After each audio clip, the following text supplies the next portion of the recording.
So what we are talking about today, other than news and such, is Clarence. Clarence.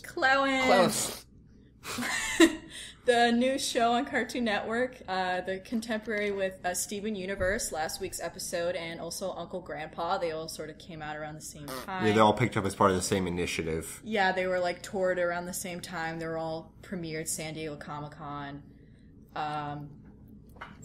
Clarence, the pilot was nominated for a Creative Arts Emmy Award. Good. Which is pretty cool. The pilot is pretty great. Yeah. The creator, Skylar Page, has already, participated in a lot of projects that have won accolades. He was a former storyboard artist for Adventure Time. He did the episode Thank You, which was nominated for an Annie Award and was, as well as an award at the Sundance Film Festival. Yo.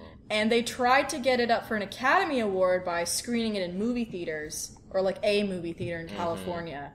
And it did make the awards shortlist, but it didn't make the finalists, so that's pretty cool. And in case any of you forget, that's the one with the Yeti golem, the snow golem, and the fire puppy, wolf puppy. And that episode was wicked good. And, most of it was done without dialogue. Yeah, the only dialogue is Finn the and incidental Finn, Jake, and Ice King stuff in the background. Yeah. I'm sure Nikki literally cried. Yeah, probably. No, I didn't. A little bit. Oh, wow. Wow. Where does this come from? I don't know. Dogs, sad, happy, Puppies. emotional.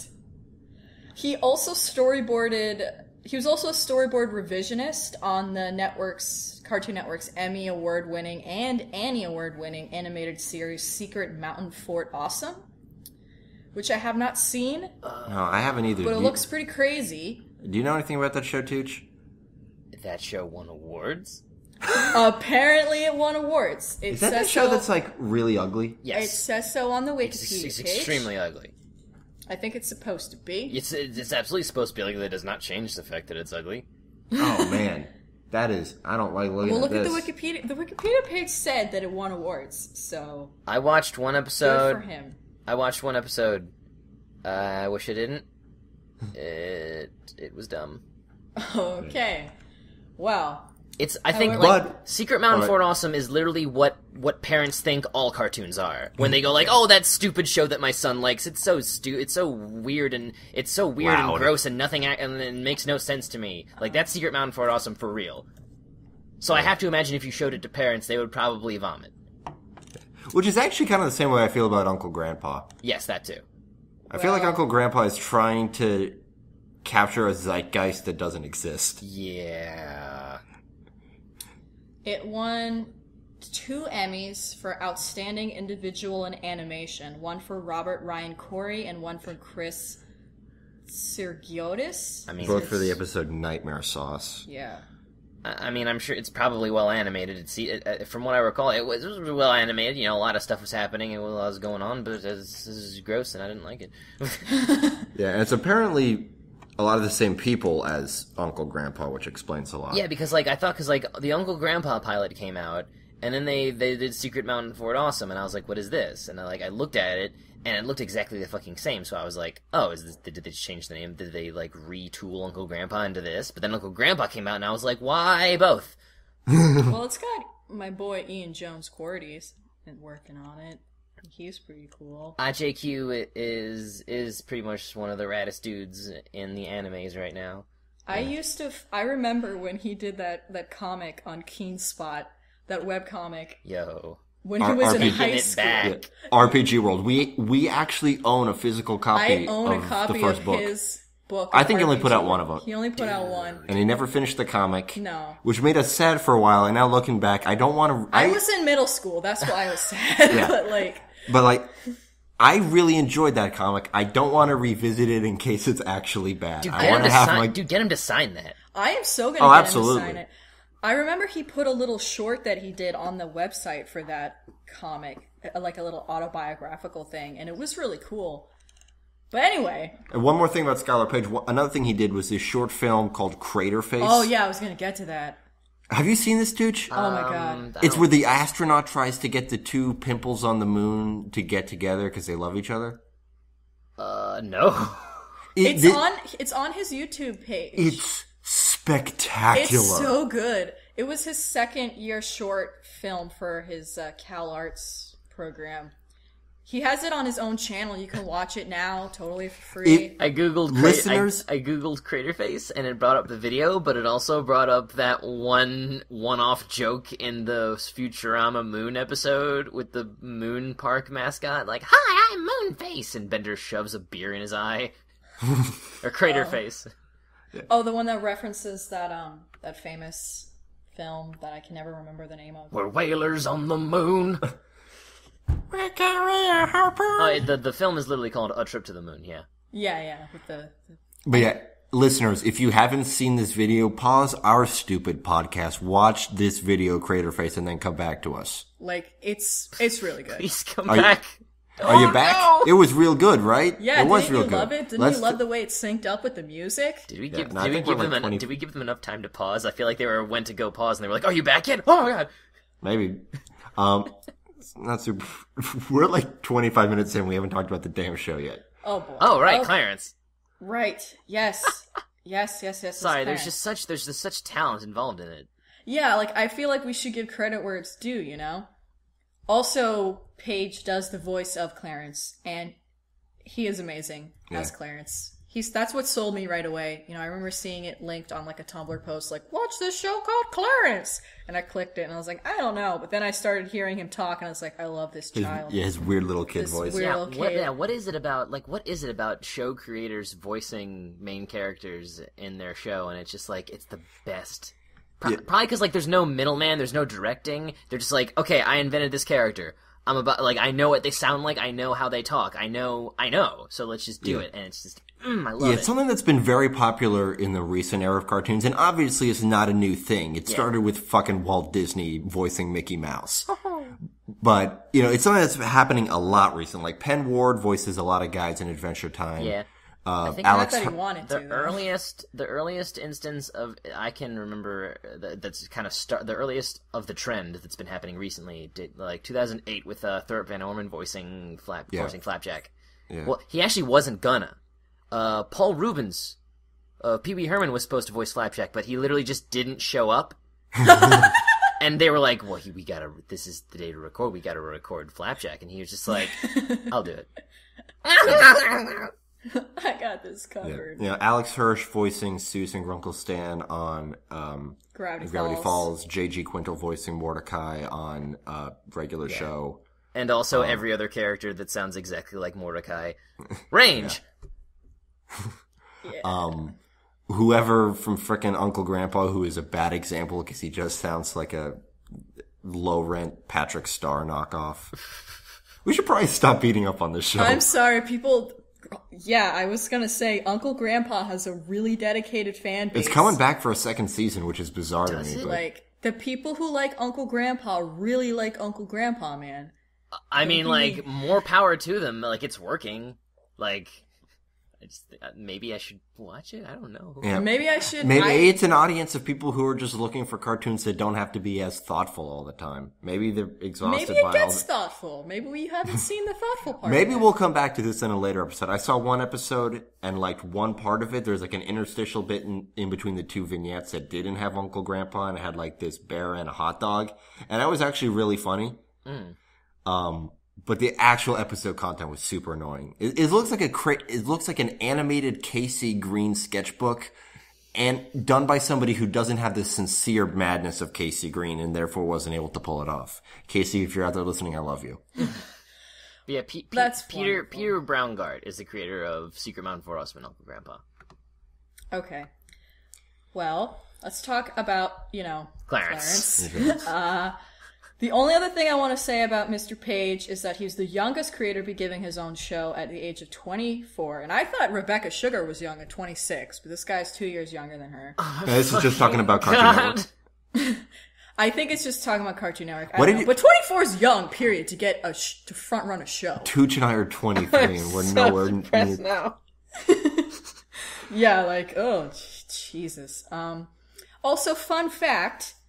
The theme song for Clarence, King of the World, was done by Icona Pop, the same duo that did I Love It, that hot summer jam from last year. I don't care. I love it. That one. Yeah, that Swedish duo. So I think that's pretty cool, and it's a great song. It really fits the theme of the show. Like, it really pumps you just up. like running around and being dumb. Please pick up Iconopop's 2 albums, Iconopop, and their next album. This is Iconopop. I mean, somebody help them with their album names. Okay, I just brought it up because I thought it was cool. They had like it's neat. All right, so Clarence is about a boy living in suburbia named Clarence, kind of lower middle class life. He's really optimistic and chubby and clumsy, and he loves everything because everything is amazing. Yes. And he wants to do anything and everything, and he loves people even if people don't like him. And he's got his 2 best friends, Jeff and Sumo. Sumo! I don't know what kind of name Sumo is, but it's his name. It's the best name! He's voiced by Tom Kenny. Yeah. Jeff is voiced by, He's voiced by farts. I'm sorry. Because there's Sean Giambrone. Giambrone. Sean Jabroni. Sean Jabroni. Oh, yes. he's okay. He's like a he looks like a dork. Okay. Jeff is, really uptight. Sumo's really crazy. They have little children adventures. It's very like non-fantasy, sort of realistic adventures of kids in suburbia making do with what they've got and having as much fun as they can. Yeah. It's very much part of this same theme of cartoons that we talked about last time of, a relentless, sincere positivity, including in situations like this one where, they may not be all that well off, but, there's these characters who just can't be brought down and just want nothing more than to have a good time and to facilitate other people having a good time. Yeah, like Clarence loves everybody and he wants everybody to have fun. And like even Jeff, who's, can be a wet blanket about stuff, like can't help but have fun when he's with Clarence. So. Yeah. I do like Jeff a lot, and I'm sorry I called his voice actor a dork. It is literally a child. Yeah, he sounded young. Yeah, it's a kid. Yeah, like they sound like they have a lot of kid voice actors kind of thrown in the mix. Like all of the designs of the children are so well thought out and so great. It's just the best. They're all great. They're really great silhouettes. They all there's a lot of visual personality to each of them. There's that one kid with the nub hands. Yeah. Like he just has like noodle arms and then like a little half circle. Little Powerpuff hands. Yeah. And that kid just like kind of made of circles, like perfect fucking circles. Yeah. Belson? I don't know. It was in the latest episode. I think we're actually talking about the same kid. Yeah, it's the same kid. Oh, and then Belson, who looks like a Muppet. But yeah, Belson has beaten Grunkle Stan for the most Muppet-like cartoon character I think I've ever seen. Martin, my friend Martin, who me and him work on cartoons together. He has a character who looks like that kind of. He's like a monster character, but it's the same fucking I screen capped him and I was like, it's fucking, his name is Zoltak. He actually started as a fan troll. He developed him into an original character. That's always the best way to do that kind of thing. Yeah. And so it was I called him Afro Zoltak, and that's just what we call him. I forget his name. He's just Afro Zoltak. Well, for the feel of the show, they said that they wanted to capture shows from the 90s, with a more modern sensibility. It's all about empowering kids and having fun. And then there's a lot of the articles I read really emphasize the fact that it's more not fantasy based, it's more realistic situations. And Page himself said it seemed like the market was pretty flooded with fantasy and random humor. And I remember a lot of shows when I was growing up that were more poignant with more relatable situations. Real characters who can't use magic to get out of their problems. I feel like there was a need for that, and that was our focus driving the show. Which is definitely what you've got. It's definitely your standard 90s, well not 90s because it's the modern day, but that feel of just kids running around. Having a goof time. Wild and crazy kids. A person described it as a breath of fresh suburban air. But it is really good.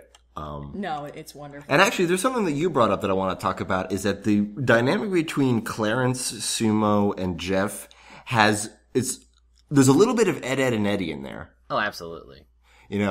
The setting, too. Yeah, and the setting as well. Clarence is something of a schemer, although the scheme is instead of buy shitty candy, it's have everybody has a good time. Like, yeah, Eddie's schemes are, like, super thought out and almost, like, maniacal.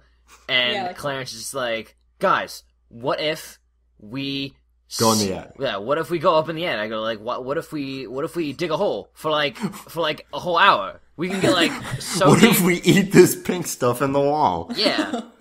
And Jeff is really uptight, and then Sumo is he's like the knowledgeable one, but he's not actually like knowledgeable in anything. He's not knowledgeable in any helpful way. Like, he's that kid who is like, guys, like, I know a thing or two about this thing, and like everybody's like, wow, but it's like as an adult watching, you're just like, this kid doesn't know what the fuck he's talking about. Like, no. And then you got Sumo, who's just super hyper and crazy and wants to have fun, but it has brief moments of incredible lucidity. Yeah, like in that episode with Jeff's new toy. Yes. When it just puts them on trial and it's just like, both of you suck. I'm gonna tell you what you did wrong. Honestly, now I sentence you to make up. Yeah, the best moment though was when he was like it's Prosy has like street smarts because like they learns from like his parents and stuff because like in that episode all he did was had to call up and bitch enough and they sent him a new one for free because he knows that's what his parents do all the time. And then at the dinner party, his dad, John DiMaggio, I believe that was. Just because he was laughing, like that was his first line ever. He just starts laughing, and I'm like, "That's John DiMaggio, Johnny D." Yeah, and like the guy just like, I don't know, like this looks like some faulty ceiling work. If somebody was injured, a guy could sue. He sort of nudges Sumo. I was like, huh? Oh yeah, ah! Like he knows. Yeah, definitely. Like that's one thing that's really interesting about this show is that it really brings up like sort of the socioeconomic situation of these kids in a way. Like Sumo, I think he lives in a trailer with like 1 million siblings and they're kind of poor, and like Clarence, he has a single mom with like a weird live-in boyfriend. And their house is kind of a mess, but like it's a normal kind of mess. It's like a real like sort of middle class family. Clarence is literally me right now, I guess. I'm pretty sure that Clarence's mom's boyfriend Chad is an unfrozen caveman. Yeah. My mom's boyfriend's name is Chad. He's upstairs. He's upstairs right now in his underwear, passed out in front of the Xbox.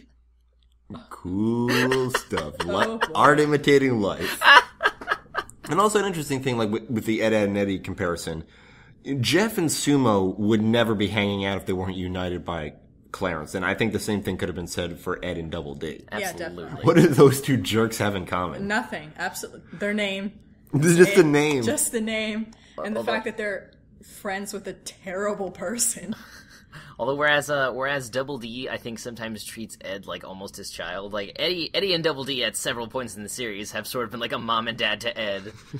Whereas that sort of happens, I think like Jeff is like Sumo is almost the parental figure to Jeff sometimes. Sumo definitely is a lot more learned in a way than Jeff is. Which is an interesting subversion because Sumo is more childish. Yeah. And the show is sort of about embracing your youth and embracing that kind of childhood imagination and wonder while you still have it. Which is an idea that I just came up with in the middle of the sentence, and I think it's very profound. Good job, Skylar Page. It's really brilliant. Like, just watching it, like, I just watched the episode, A Great Day with a Girl. A Pretty Great Day with a Girl. Pretty Great Day with a Girl, which is probably my favorite episode. Yeah. And just, it captured just all the wonderful things, not only about the show, but about, like, that kind of childhood where you're just like, let's go ride bikes and find a rock, and here's a lizard tail, and let's say hi to all the fucking dogs, like the parade of dogs, barking at you down the fence, and like just having these adventures. Yeah, it was a collection of very small, intimate moments, and they were all pretty funny. But like there was of course this, the pinecone fight scene at the end that served as the action beat. Scoops, thwow. But overall, it was just a bunch of character beats, and it was all just really interesting and intimate, and it was really good. And the stuff with Amy, where she's talking about like, I don't know. I mean, I don't know if I'm gonna live with my mom or my dad, and like that very brief moment where you see her coming out of the garage and you see her parents and you see the design of them, and it's like, I had friends in elementary school who had parents that looked just like that. Like, at the same thing with the dinner party, you look at these kids and their parents. And it's just like, these look like cartoon versions of real people that you would encounter growing up or being a person, you know? They're stylized, but they're like based in reality in a way that I don't think I've ever really seen before. Like, the detail in the houses. The detail in the houses is crazy, with like the mom doing laundry in the living room and like crap on the ground, but like it's not like dysfunctional. It's just the idea is not to portray it as chaotic, but as, you know, the norm. Yeah, it's just how houses are sometimes. Yeah. Whereas our house was more like Jeff's house growing up, because our mom loves to clean. Yeah. So in fact, like, I don't even know how to clean shit because she never taught me. She just found it easier to just do it herself. That's how my grandmother was. Like, I don't know how to do shit.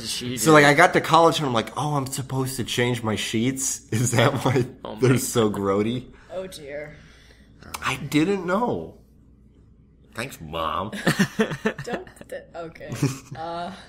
You know, the animation, you know, the art isn't, you know, especially detailed. It's the kind of style that, again, is very much in vogue right now, especially what's on Cartoon Network. It's pretty simple character designs, but pretty detailed backgrounds. Yeah. Yeah. You know, characters that read very well, very distinct silhouettes. Honestly, I think it's got some of the best silhouettes out right now. It really does. It really does. They're, like, even the background characters, like the episode with the dinner party and all those kids are running around, every single kid has, like, a really well thought out design. You know, the girl with the giant ponytail And and the braces, you know. Yeah. You know, roundy kid. Lanky girl. Yeah. That weird kind of buff bully kid, like Belson's friend. Belson's with the friend. flat top. All the girls, Amy. Also, speaking of like the animation, the way they animate Clarence himself, like the character, is so wonderful. Like they take moments to do like little tiny gestures or movements where like they really make him feel like a real kid, like a real clumsy, chubby kid. Yeah. Without making fun of it. You know, it's just like, this is what it's like to be a chubby kid. Yeah, the first thing I really noticed about that, it was in the episode at the arcade when, you know, he's helping the kid playing whack-a-mole. It's like, you want to know a trick? Just use your hands. And, you know, and as he's slapping the moles, his gut sort of flops on top of the shelf of the arcade game. Yeah. And it's like, there's a lot of attention to detail with the way he moves. Yeah, or when he's with Amy on the computer looking at the rock, and like the way he's just like pointing and looking, and then like, oh, I have to pee, and then he's doing it and like grabbing his shirt and pulling it down. Like, I can't tell you how many little kids I know who are chubby, who just fucking keep pulling their shirt down like constantly when they're talking to you. Yeah, there's so much attention to detail in his gestures. It's really phenomenal. Or when he's like sneaking behind the back of the grocery store, like his movements feel weighted, you know? They're not like, they feel like, I don't know, they don't feel so cartoony in a way. Like they feel weighted like a heavier person. Mm-hmm. And I feel like that same attention to detail isn't done with any of the other characters, at least not at this point. But, you know, the focus on Clarence is just so wonderful that, you know, I'll be satisfied with that. Clarence is my favorite character by far. He is just, and when he imitates Winnie the Pooh in the forest. Oh my god, so great. So you want to talk about some specific episodes? Like we mentioned, a really great date with a girl. Tooch, I mean, you have trouble picking favorites. Do you have one that stands out, or any couple that stand out? I mean, I can't. There are a lot of kids. Yeah, there are. I think. Nah, cause like they're all just so great. Cause like honestly, they all kind of have a different tone to them. Yeah, that's something that they mention in interviews where like they don't want to pigeonhole themselves into one formula. They're like, sometimes we'll do a character base, sometimes we'll just come up with an idea. Like they're really like, it's the same tone, but like it's different things happening. Yeah. You know, like they feel different. You know, like we made the Ed, and Eddie comparison. The first couple episodes, at least that I saw, you very strongly had that. You know, like the pilot, the Jeff's new toy, a little bit of the one in the frickin', which is the one where they're in the arcade? The one where they're in the arcade and the one where they're in the fun dungeon. Yeah, Fun Fun Dungeon. Dungeon Face Off. Yeah, all those have sort of the Ed and Eddie dynamic, but they don't hesitate at all to get away from that. Yeah. You know, which I think is interesting because there's a lot going on in the show and all of it still feels tonally consistent. Absolutely. One that really stuck out for me was Lost in the Supermarket. Because there was just a lot of really good kinetic energy and humor to that episode. Oh, yeah. Yeah. And as somebody who does work at a supermarket, I really just enjoy episodes of TV shows where a supermarket goes to hell. Like that Bob's Burgers one where Linda works at the Trader Joe's hippy dippy supermarket where everybody just takes the day off on their own volition. Like that episode's hilarious to me. Yeah. But I also like the supermarket one because I remember, like, I would always go to the supermarket with Mom. Mm-hmm. And when you're a kid, you're like, what do I do? It's torturous. So boring. You know, like, if you can't get what you want to eat, like, what do you do? And an interesting thing for us is that our dad has, for a long time, worked in the supermarket industry. So when we go to a new town or whatever, he likes to check out supermarkets to see what they're doing. Yeah. And it's something that he gets genuinely excited about. And for us, it's the absolute worst. Like, it's because all supermarkets look the same if you don't have some kind of fucking eye for it. Yeah. Dude, like, can I just go in your place? Like, I want to go with your dad to the supermarket because I want to see what he has to say. Like, I want to learn all about the supermarket from him. If he's that passionate about it, I love people who are passionate about the most random shit. I love it. Yeah, and at the worst, it'll ruin stuff for you where you didn't know there was a problem. Like, whenever now I pay attention to fonts. And, now I'm this fucking guy who pays attention to fonts, and before I could just live a normal, carefree life. But it's like, no, this is a bad font. The only font I ever noticed is Comic Sans, and sadly I see it everywhere. The store where I work at has, its signature font, it's like Comic Serif. It's like Comic Sans, but it has the serifs. Oh, dear. Um, I think I'm sorry, just a really quick aside that has nothing to do with anything. My favorite font, just on record, is Hobo Standard, because on the shorthand of it is Hobo STD. That's why it's my favorite font. Okay, moving on. I love when he sneaks into the back of the supermarket and does a little Indiana Jones, I can't let them find me. Yeah, he's crawling around, but he's knocking shit over. And he's got the milk. He's got the big old gallon. Because, the mom does this thing that moms always do. Hey, while I'm doing this, go get to the other aisle and grab me the milk or whatever. It's like, okay. So you gotta and make then, I love Sumo's bound to the chair in the grocery cart. Sumo's my favorite character.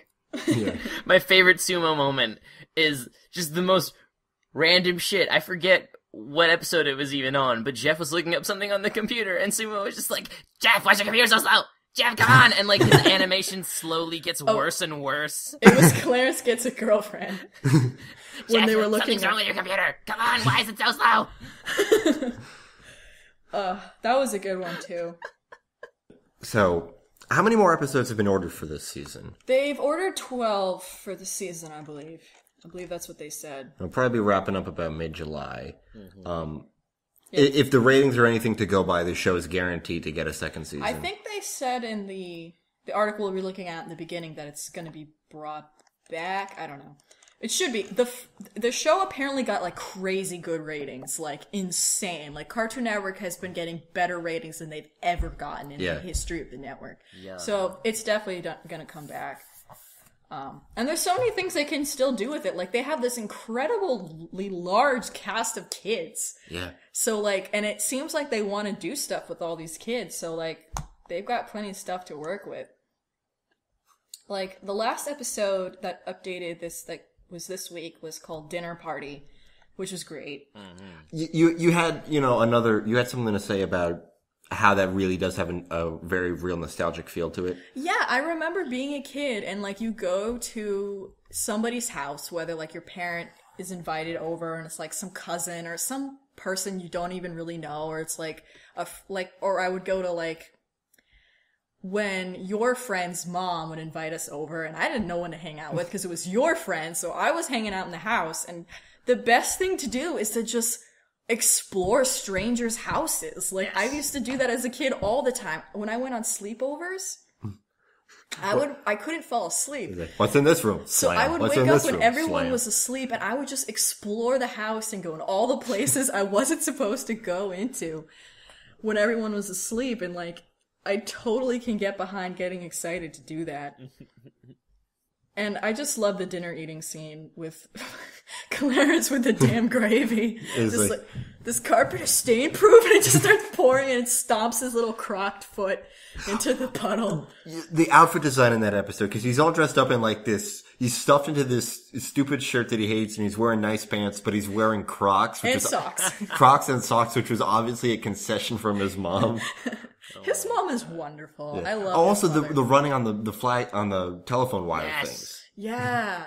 Like it's so weird. Like you've never seen that captured, but it's such like a universal thing. It is finding some way to entertain yourself in an inescapable, boring situation. Yeah.